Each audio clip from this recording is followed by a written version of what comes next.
Resumen del libro Segunda de Crónicas, parte número 1. El reinado de Salomón, capítulos 1 al 9. Introducción. Los capítulos 1 al 9 del libro de Segundo de Crónicas marcan el comienzo de una de las etapas más gloriosas en la historia del pueblo de Israel, el reinado de Salomón, hijo del rey David. Esta sección no solo resalta la magnificencia política y económica del reino, sino también su profundo significado espiritual. Salomón hereda un trono consolidado, pero su primera acción como rey no es militar ni administrativa, sino profundamente devocional, busca a Dios. Desde el principio, se muestra como un líder que reconoce su dependencia del Señor. En un gesto de humildad, ofrece sacrificios a Dios y, cuando se le da la oportunidad de pedir cualquier cosa, elige sabiduría para gobernar con justicia. Este acto revela su corazón y establece el tono de su gobierno. Dios, complacido con su petición, le concede no solo sabiduría, sino también riquezas, poder y honor como ningún otro rey antes de él. Uno de los logros más importantes de Salomón fue la construcción del templo en Jerusalén, una obra majestuosa que su padre David había deseado realizar, pero que Dios reservó para su hijo. El templo se convierte en el centro espiritual de la nación, un lugar donde la gloria de Dios descenderá visiblemente y donde se ofrecerán oraciones, sacrificios y adoración. Cada detalle de su construcción y dedicación refleja la reverencia con la que Salomón y el pueblo abordaron esta tarea sagrada. En el momento culminante, durante la oración de dedicación, Salomón no solo consagra el templo, sino que intercede por toda la nación. Reconoce la grandeza, la justicia y la misericordia de Dios, y suplica que, en momentos de necesidad, guerra, sequía o pecado, Dios escuche desde los cielos las súplicas de su pueblo. Esta oración expresa una teología profunda, que el corazón arrepentido y humilde siempre encontrará gracia delante de Dios. Dios responde confirmando su presencia con fuego del cielo y llenando el templo con su gloria.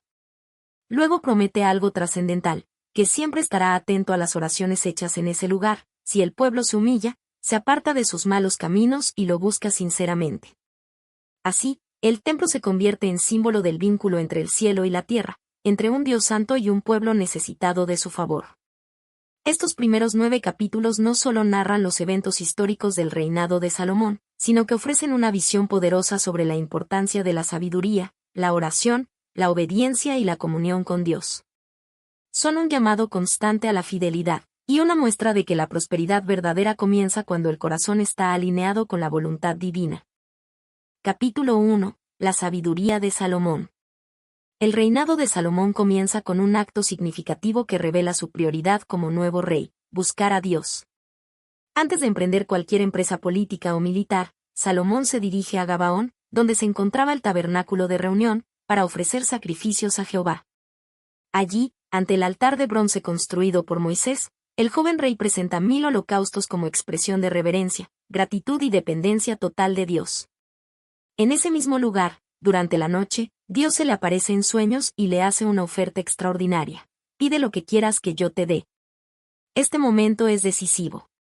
Salomón, reconociendo su juventud e inexperiencia, no pide poder, riquezas ni venganza sobre sus enemigos.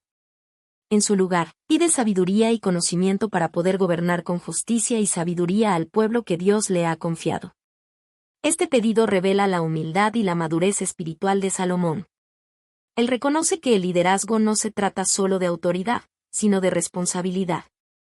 Gobernar un pueblo numeroso y escogido por Dios requería más que estrategias humanas, requería discernimiento divino. Dios, agradado por la sinceridad de su corazón, no solo le concede lo que pidió, sino que le otorga también riquezas, bienes y gloria, como ningún otro rey tuvo antes ni después de él.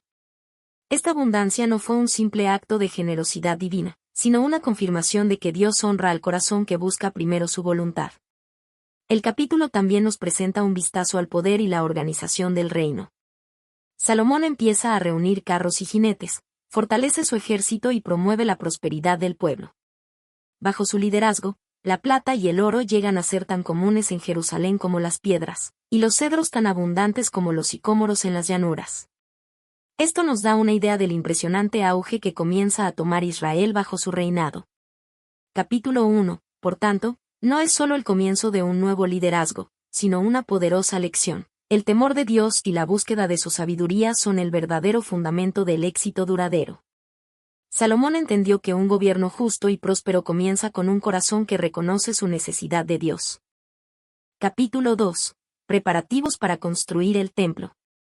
Después de establecer su gobierno y recibir sabiduría divina, Salomón dirige su atención hacia una de las tareas más importantes y sagradas de su reinado, la construcción del templo del Señor en Jerusalén.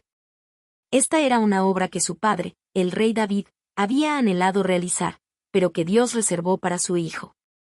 Ahora, Salomón asume esa responsabilidad con profunda reverencia y sentido de propósito espiritual. Desde el principio, Salomón deja claro que el templo no será una simple edificación, sino un lugar dedicado al nombre de Jehová, el Dios de Israel.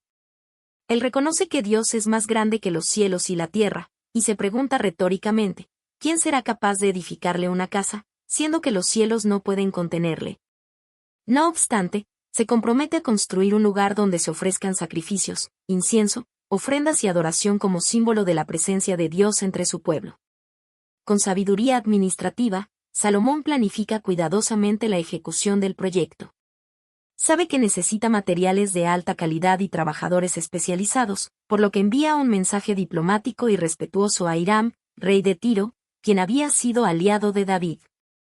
En su carta, Salomón solicita madera de cedro, ciprés y sándalo del Líbano, junto con un experto en artesanías que pueda trabajar con metales preciosos, telas finas y tallado en piedra y madera. Salomón no solo pide ayuda, también ofrece a cambio grandes cantidades de trigo, cebada, vino y aceite como compensación, demostrando un trato justo y honorable. Esta colaboración internacional refleja cómo la construcción del templo fue una empresa de gran escala, que trascendió fronteras y unió a diferentes pueblos en torno a un proyecto sagrado. Además, Salomón organiza la mano de obra local, reclutando a 70.000 cargadores, 80.000 canteros y 3.600 supervisores. La magnitud de estos preparativos revela la importancia central del templo en la vida nacional e institucional de Israel. No se trataba solo de un edificio físico, sino de un símbolo del pacto entre Dios y su pueblo, un lugar donde el cielo tocaría la tierra. Este capítulo pone de manifiesto la visión espiritual y organizativa de Salomón. No hay obra más digna que aquella que se hace para honrar a Dios.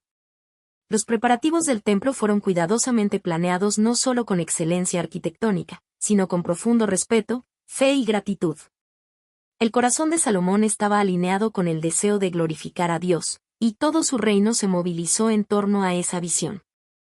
Capítulo 3. La construcción del templo. El tan esperado momento llega. Salomón comienza la construcción del templo de Jehová en Jerusalén.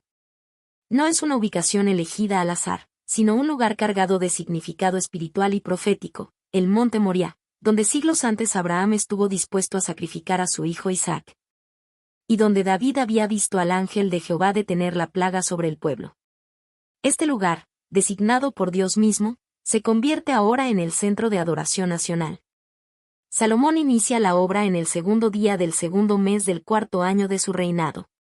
El proyecto es una expresión máxima de devoción, arte y belleza, cuidadosamente diseñada para honrar a Dios. Las medidas y proporciones del templo son majestuosas. El santuario principal mide 20 codos de ancho por 60 de largo, y está decorado con oro puro, símbolo de la santidad y la realeza divina.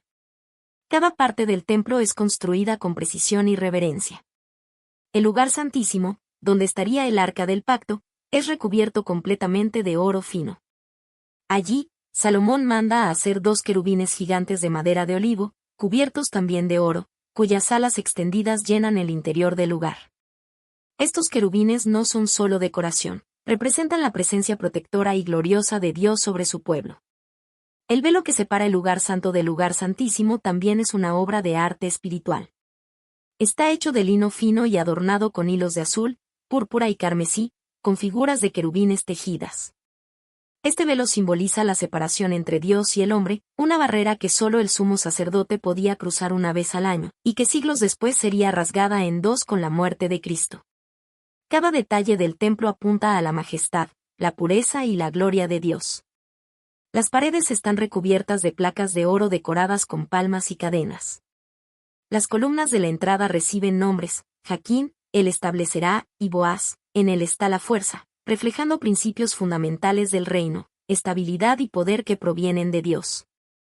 Este capítulo no solo describe la construcción de un edificio sagrado, sino que nos revela el corazón adorador de Salomón. No escatima recursos, tiempo ni esfuerzo, porque sabe que está edificando algo más que un templo, está levantando un testimonio visible del amor, la fidelidad y la grandeza de Jehová. El templo será el lugar donde Dios habite entre su pueblo, el centro de la vida espiritual de Israel, y una señal eterna del compromiso de Dios con su nación escogida. Capítulo 4. Los utensilios del templo. Después de edificar la estructura del templo, Salomón continúa con los preparativos internos, enfocados ahora en los utensilios sagrados necesarios para el servicio y la adoración a Dios. Este capítulo detalla los objetos que se utilizarían en el día a día del culto en el templo, mostrando que no solo el edificio debía ser glorioso, sino también cada herramienta dedicada a Jehová. Uno de los elementos más impresionantes que Salomón manda a construir es el mar de fundición, una enorme vasija de bronce fundido que servía para las purificaciones ceremoniales de los sacerdotes. Este gran recipiente tenía una capacidad de aproximadamente 40.000 litros de agua y reposaba sobre 12 bueyes de bronce, 3 mirando en cada dirección cardinal. El mar simbolizaba la necesidad de purificación antes de acercarse a Dios, y su grandeza representaba la pureza abundante que Dios ofrece a su pueblo. Además del mar de bronce, Salomón hace fabricar 10 fuentes pequeñas de bronce, usadas para lavar los sacrificios antes de colocarlos sobre el altar. Estas fuentes eran movibles y se colocaban 5 a la derecha y 5 a la izquierda del templo, mostrando orden, simetría y propósito en el servicio divino.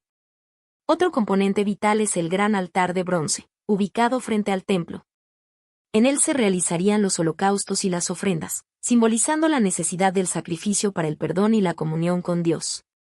Aunque no se describen todos los detalles del altar en este capítulo, su presencia central indica la importancia de la expiación en la relación entre Dios e Israel. El capítulo también menciona otros objetos sagrados, candelabros de oro para iluminar el lugar santo, mesas de oro para los panes de la proposición, y utensilios como copas, tenazas, cucharas e incensarios. Todos de oro refinado. Cada uno tenía una función específica y estaba diseñado para servir con reverencia y excelencia en la presencia del Señor. Los trabajos de bronce fueron realizados por Hiram de Tiro, un artesano experto en metales, quien moldea estas piezas en tierra arcillosa entre Sucot y Ceredata, una región adecuada para la fundición de grandes estructuras. Su habilidad demuestra cómo Dios pone a personas con dones específicos al servicio de su obra. Este capítulo revela una verdad profunda: Dios merece lo mejor, incluso en los detalles más pequeños. Cada utensilio, cada cuenco, cada herramienta, aunque sencilla en apariencia, era sagrada porque estaba dedicada al servicio del Dios Altísimo. El esmero en estos objetos refleja el respeto, la excelencia y la obediencia que el pueblo debía mostrar en su adoración. Capítulo 5. El arca llevada al templo. Con el templo completamente construido y los utensilios listos, Salomón se prepara para un momento histórico y profundamente sagrado: la colocación del Arca del Pacto en el lugar santísimo. Esta acción marca la culminación del proyecto de su padre David y representa el establecimiento visible de la presencia de Dios en medio de su pueblo. Salomón convoca a todos los ancianos de Israel, a los jefes de tribus y a los líderes de las casas paternas para que participen en esta ocasión solemne. La ceremonia se lleva a cabo durante la fiesta del mes séptimo, posiblemente la fiesta de los tabernáculos, un tiempo de celebración, reflexión y acción de gracias por la fidelidad de Dios.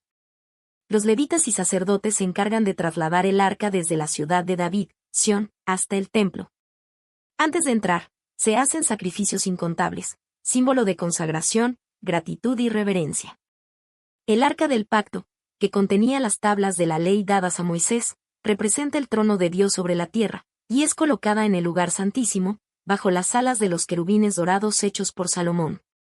El detalle de que nada había en el arca sino las 2 tablas que Moisés puso en Horeb enfatiza la centralidad de la palabra de Dios como base del pacto con Israel. El pueblo debía recordar que la presencia divina estaba estrechamente ligada a su ley y a la obediencia de su voluntad. Una vez colocada el arca, los músicos y cantores levitas, con címbalos, salterios, arpas y trompetas, entonan un cántico de alabanza y gratitud a Dios, diciendo: porque Él es bueno, porque su misericordia es para siempre. Este coro sencillo y profundo refleja la esencia de la relación de Dios con su pueblo: bondad constante y fidelidad eterna. En respuesta a esta adoración unida y sincera, ocurre algo asombroso. Una nube llena la casa de Jehová, de tal manera que los sacerdotes no pueden continuar ministrando. Esta nube simboliza la gloria de Dios, Sequiná, una manifestación visible de su presencia. Es una señal clara de que Dios aprueba y habita el lugar que ha sido dedicado con santidad y entrega. Este capítulo es un recordatorio poderoso de que la adoración sincera y obediente atrae la presencia de Dios. La dedicación del templo no es solo una celebración arquitectónica, sino una experiencia espiritual viva, donde el pueblo reconoce que el centro de su existencia es la presencia de Dios en medio de ellos. Capítulo 6. La oración de dedicación de Salomón. Tras la instalación del Arca del Pacto en el lugar santísimo del templo, y después de que la gloria de Dios se manifestara con la presencia de la nube, Salomón se presenta ante el altar de Jehová para orar una oración de dedicación que se convierte en uno de los momentos más solemnes y significativos de su reinado. Salomón se pone de rodillas ante todo el pueblo, un acto de humildad y reverencia, y eleva su voz al cielo en una oración profunda y extensa, reconociendo la grandeza de Dios y su santidad. En su oración, Salomón expresa gratitud por la fidelidad de Dios hacia Israel, recordando cómo él había cumplido su promesa de establecer un reino eterno en la descendencia de David. Salomón reconoce que Dios es infinitamente grande y no puede ser contenido en un edificio hecho por manos humanas, como lo expresa al decir que los cielos y los cielos de los cielos no te pueden contener. ¿Cuánto menos esta casa que yo he edificado? A pesar de esto, Salomón pide que Dios considere este templo como su morada terrenal, un lugar donde el pueblo de Israel pueda venir a buscar su presencia, hacer sacrificios y recibir perdón. A continuación, la oración de Salomón se centra en una serie de peticiones intercesoras. Él pide que Dios escuche las súplicas del pueblo en diversas situaciones. Cuando el pueblo peca, Salomón sabe que Israel es un pueblo falible, por lo que pide que, cuando el pueblo se arrepienta y se humille, Dios lo perdone y restaure su relación con él. En tiempos de guerra, Salomón pide que, cuando el pueblo se vea amenazado por sus enemigos, Dios intervenga a favor de Israel, escuchando las oraciones y brindando la victoria a los justos. En tiempos de sequía o pestilencia, reconociendo que la prosperidad de Israel depende de la bendición de Dios, Salomón pide que, en tiempos de calamidad, el pueblo se arrepienta y que Dios, en su misericordia, restaure la tierra y sane a la nación. Cuando los extranjeros o gentiles vengan a orar en el templo, Salomón también extiende su oración al futuro, pidiendo que aquellos que no sean parte de Israel, pero que vengan de lejos para adorar al Dios de Israel, también encuentren en este templo un lugar de gracia y perdón. Salomón termina su oración con un llamado a la misericordia de Dios. Le pide que mire siempre desde su morada celestial hacia este templo, y que atienda a las oraciones de su pueblo en cualquier circunstancia. Él también hace un compromiso de fidelidad, asegurando que si el pueblo sigue fiel a Dios, entonces Dios continuará mostrando su favor y bendición. Una vez que Salomón termina su oración, se levanta, se pone de pie y, en un acto simbólico, extiende las manos hacia el cielo. Luego, ofrece sacrificios, como ovejas y bueyes en abundancia, para sellar esta ceremonia de dedicación. Ratificando el compromiso de Israel con Dios y reconociendo que la edificación del templo es solo el comienzo de una relación de obediencia, fe y adoración. Capítulo 7. Respuesta de Dios a la dedicación del templo. Después de la solemne dedicación del templo por parte de Salomón, y de su oración sincera pidiendo la bendición de Dios sobre Israel y el templo, Dios responde de manera visible y poderosa. Esta respuesta divina es un momento clave que refuerza la presencia y la relación entre Dios y su pueblo. La respuesta de Dios se manifiesta de manera sobrenatural. Una nube llena el templo de tal manera que la gloria de Dios desciende y no pueden ministrar los sacerdotes debido a la magnitud de su presencia. Esta nube, conocida como la Sequiná, la gloria manifiesta de Dios, simboliza la aprobación de Dios hacia la obra realizada por Salomón y su pueblo. Es una señal de que Dios habita en el templo y está dispuesto a cumplir sus promesas con el pueblo de Israel. Dios habla a Salomón en una visión nocturna, dándole un mensaje de gran trascendencia. Este mensaje es tanto una promesa como una advertencia para el futuro del reino de Israel. Promesa de bendición y presencia continua. Dios reafirma que Él ha santificado el templo que Salomón ha edificado, y que su ojo y su corazón estarán siempre sobre él. Esta es una promesa de presencia continua de Dios en medio de su pueblo, a condición de que ellos se mantengan fieles a Él. Condición para la bendición. Dios establece una condición clara para que su bendición siga sobre Israel, la obediencia. Si el pueblo de Israel sigue los caminos de Dios, si son fieles y justos, Dios les dará éxito y los protegerá de sus enemigos, como lo prometió a David. Advertencia sobre la desobediencia. Sin embargo, también hay una advertencia severa. Si Israel se aparta de Dios, si se aleja de sus mandamientos y empieza a seguir otros dioses, Dios no solo los abandonará, sino que también destruirá el templo que han edificado, convirtiéndolo en un objeto de burla y desprecio para las naciones. En esta advertencia, Dios deja claro que la fidelidad y la obediencia son la clave para la prosperidad de la nación, mientras que la idolatría y el pecado conllevan a la ruina y al castigo. Invitación al arrepentimiento. Como parte de esta advertencia, Dios hace un llamado a la humildad y el arrepentimiento. Si el pueblo de Israel se aparta de él y sufre las consecuencias de su desobediencia, Dios promete escucharlos si se humillan, oran, buscan su rostro y se apartan de sus malas acciones. Es un recordatorio de que, incluso en tiempos de juicio, siempre hay esperanza a través del arrepentimiento y el retorno a Dios. Dios termina su mensaje diciéndole a Salomón que su palabra es firme y fiel, pero que la condición para disfrutar de su bendición y prosperidad está directamente relacionada con la obediencia a su voluntad. Si el pueblo sigue fiel a Dios, Israel será bendecido, la tierra será próspera y el templo será un lugar de adoración constante. Este capítulo resalta el poder de la presencia divina, mostrando cómo Dios no solo habitó en el templo de manera simbólica, sino también de manera real y palpable. Además, enfatiza que la bendición de Dios no es algo automático, sino que depende de la fidelidad del pueblo. La relación entre Dios e Israel siempre ha sido un pacto basado en obediencia y santidad, y esta respuesta divina marca un momento crucial en el futuro del reino de Israel. Capítulo 8. Los logros y la prosperidad de Salomón. El capítulo 8 de Segunda de Crónicas ofrece un vistazo al desarrollo y consolidación del reinado de Salomón, mostrando los logros materiales y el auge de la prosperidad en Israel durante su gobierno. Este capítulo, aunque menos centrado en los aspectos espirituales de Salomón, resalta el esplendor y la riqueza que caracterizan su reinado, como una manifestación de la sabiduría divina que él había recibido. 1. Reconstrucción de las ciudades y expansión del reino. Salomón comienza una serie de proyectos de infraestructura que solidificarán su reino. Él se encarga de la reconstrucción y fortificación de varias ciudades clave en su territorio. Entre estas, destaca la ciudad de Tadmor, o Palmira, que fue fortalecida y utilizada como un centro comercial y estratégico. Además, Salomón toma medidas para fortificar las ciudades fronterizas y otras ciudades que se encuentran en su territorio, protegiendo así su reinado de posibles invasores y asegurando una paz duradera en la región.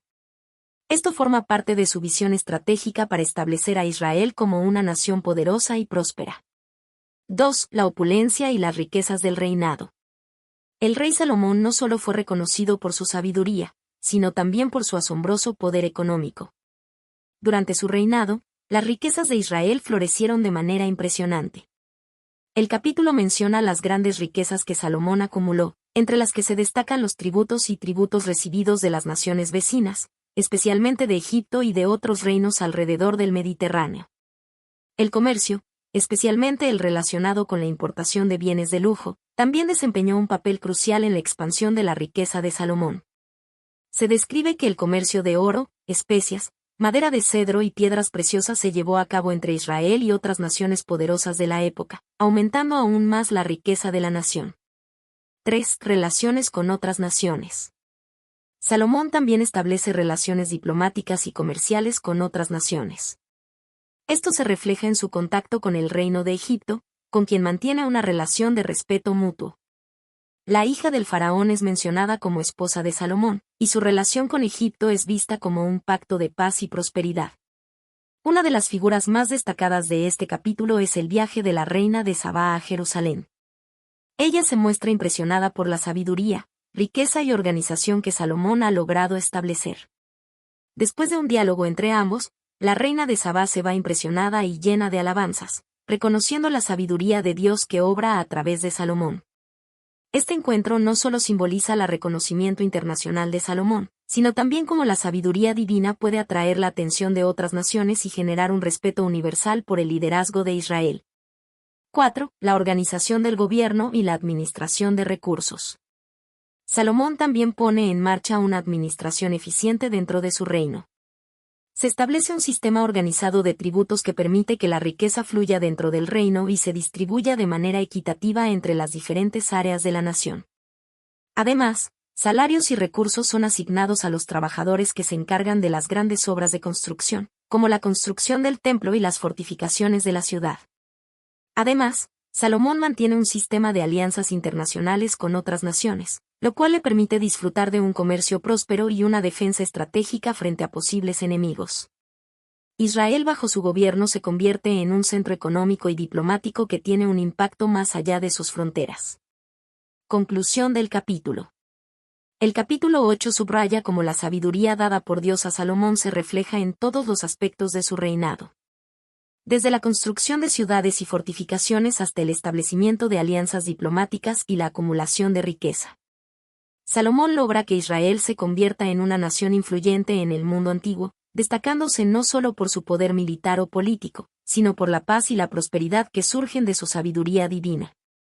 Este capítulo también refleja cómo, a través de la obediencia a los principios divinos y una administración sabia, es posible alcanzar una prosperidad duradera. La capacidad de Salomón para lograr éxito material y diplomático es vista como el resultado directo de su compromiso con Dios y su voluntad. Capítulo 9. La visita de la reina de Sabá y el juicio final de Salomón. El capítulo 9 de Segunda de Crónicas cierra el ciclo de la primera parte del reinado de Salomón, destacando tanto su sabiduría como las consecuencias de su prosperidad. Este capítulo está marcado por dos eventos significativos: la visita de la reina de Sabá y el juicio final de Salomón.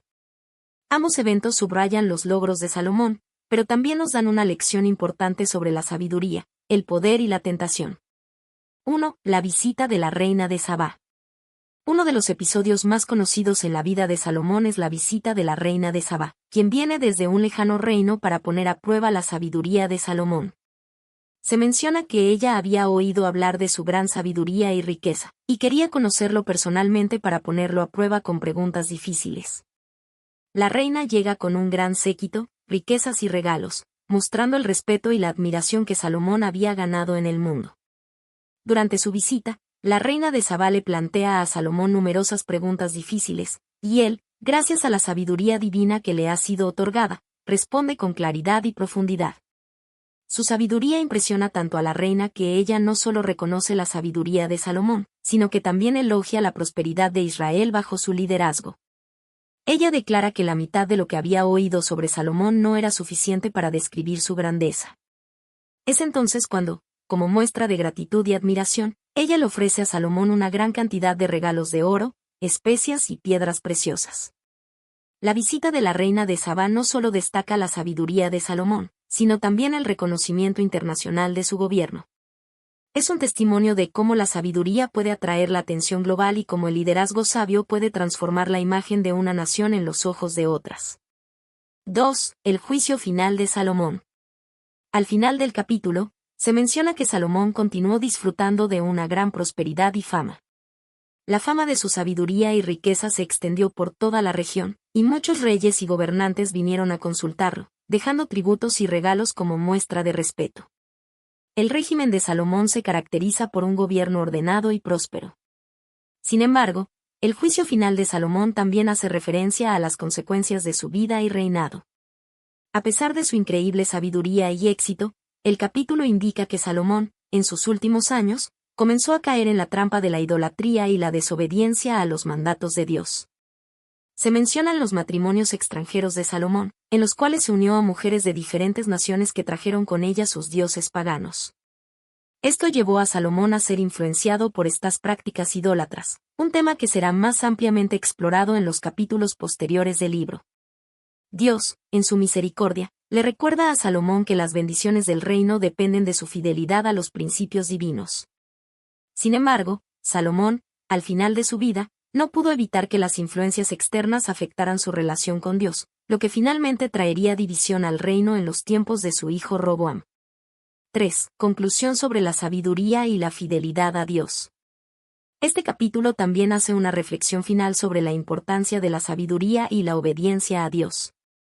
A pesar de que Salomón vivió una vida de éxito sin igual, el capítulo nos recuerda que la sabiduría verdadera no solo consiste en tener éxito terrenal o reconocimiento mundial, sino en mantenerse fiel a los principios de Dios a lo largo de toda la vida.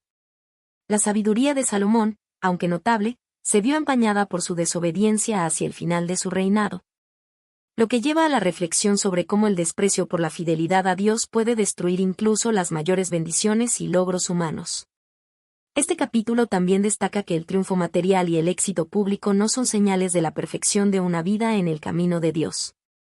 Aunque Salomón construyó un reino próspero y fue un líder sabio, la fidelidad a Dios y el cuidado por los principios espirituales son igualmente esenciales para la durabilidad de un reino. Conclusión del capítulo. El capítulo 9 culmina con un contraste entre la sabiduría y la prosperidad de Salomón en su apogeo y la advertencia implícita acerca de los peligros de la idolatría y la desobediencia. Aunque Salomón fue bendecido enormemente por Dios y recibió elogios de los gobernantes de otras naciones, su vida no estuvo exenta de problemas espirituales. Este capítulo sirve como una advertencia sobre cómo las bendiciones materiales pueden ser temporales si no se mantienen fieles los principios espirituales. Al final, el capítulo invita a los lectores a considerar la fidelidad a Dios como la verdadera medida del éxito, más allá de los logros terrenales. Este capítulo cierra el ciclo del reinado de Salomón, dejando una lección sobre la importancia de mantenerse fiel a Dios a lo largo de todas las fases de la vida y el reinado. Conclusión. Los capítulos 1 al 9 del libro de Segunda de Crónicas nos muestran el apogeo del reino de Israel bajo el reinado de Salomón. Durante esta etapa, Salomón no solo alcanzó una gran riqueza y poder, sino que también estableció una profunda relación con Dios, pidiendo sabiduría divina para gobernar con justicia y equidad. El templo que construyó en Jerusalén, la residencia de la presencia de Dios, simboliza esa relación especial entre el pueblo de Israel y su Creador. Es un testimonio de la gloria de Dios, un lugar donde el pueblo podría acercarse y experimentar la santidad y la misericordia divina. Lo más destacado de estos primeros capítulos es la clara respuesta de Dios al corazón humilde y dispuesto de Salomón. Al pedir sabiduría y no riquezas ni larga vida, Salomón ejemplificó la actitud correcta hacia el liderazgo y la vida espiritual, priorizar lo eterno por encima de lo temporal. Dios, complacido por su petición, no solo le otorgó sabiduría, sino también riquezas y honor, lo que hizo de Israel una nación próspera y poderosa. En este sentido, los primeros capítulos de Segunda de Crónicas nos muestran cómo la búsqueda genuina de Dios y su voluntad puede traer bendición y prosperidad a una nación y a un individuo. El relato de la dedicación del templo y la respuesta de Dios a la oración de Salomón subraya un mensaje crucial. Dios honra a quienes lo buscan de todo corazón. La oración de Salomón no solo era un acto de agradecimiento, sino también una invitación a todo el pueblo de Israel a seguir buscando la presencia de Dios, a vivir en obediencia a sus mandamientos y a arrepentirse cuando se apartaran de su camino. Este principio, que se refleja en las palabras de Dios al afirmar que si mi pueblo se humillare, orare y buscare mi rostro, y se apartare de sus malos caminos, es un recordatorio continuo de que el favor de Dios depende de nuestra disposición a vivir en fidelidad a Él. Sin embargo, estos primeros capítulos también nos alertan sobre la necesidad de mantener una vida de fidelidad continua, ya que, a pesar de la grandeza de Salomón, su vida espiritual más adelante fue afectada por influencias externas que lo llevaron a desviarse de los principios de Dios. Este contraste nos enseña que las bendiciones y el éxito material no son suficientes si no están fundamentados en una relación constante y obediente con el Señor. Este relato de Salomón no es meramente una narración histórica, sino que nos invita a reflexionar sobre la importancia de la sabiduría divina como guía para la vida, el poder de la oración y la necesidad de mantener una relación auténtica con Dios. Nos desafía a valorar estos principios no solo como conceptos teóricos, sino como pilares que pueden transformar nuestra vida cotidiana, nuestra relación con los demás y nuestra vida espiritual. La fidelidad a Dios, la humildad en la oración, el respeto por la sabiduría divina y la comunión continua con Él son los cimientos sobre los cuales se construye una vida verdaderamente bendecida. Al estudiar estos capítulos, somos llamados a seguir el ejemplo de Salomón en su búsqueda de sabiduría y en su dedicación a construir una relación sincera con Dios. Al mismo tiempo que recordamos las lecciones que nos enseña la historia sobre los riesgos de apartarnos del camino de la fidelidad. En resumen, los capítulos 1 al 9 de Segunda de Crónicas nos ofrecen una valiosa enseñanza. La verdadera bendición no se encuentra únicamente en la prosperidad externa, sino en la profundidad de nuestra relación con Dios, en la sabiduría que Él otorga y en la disposición de nuestro corazón para buscar su voluntad sobre todas las cosas.